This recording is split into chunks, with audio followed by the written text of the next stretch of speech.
Meu nome é Wellington José Gomes Alves, tenho 29 anos, mas meu pai sempre me dizia que eu deveria estudar se quisesse conseguir um futuro melhor.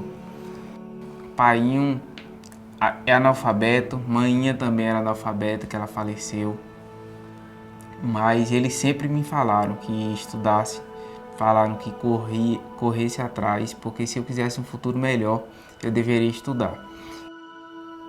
Nossa infância foi bem sacrificatória e até por isso a gente começou a trabalhar para tentar auxiliar.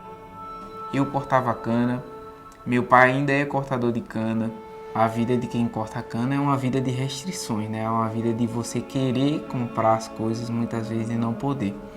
Meus pais foram pessoas que sempre me deram muita força, sempre me impulsionaram para eu lutar pelos meus sonhos.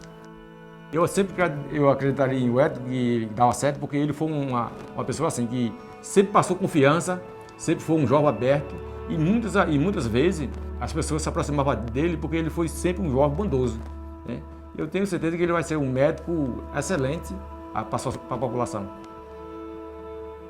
Quando eu era segundo ano do ensino médio, minha mãe acabou ficando doente. Ficou muito doente e ficou internada no hospital da cidade.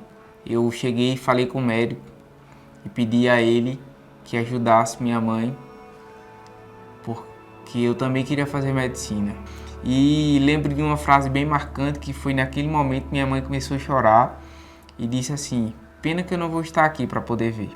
Quando eu comecei estudando ali ano após ano para passar em medicina, eu sempre lembrava das palavras dela.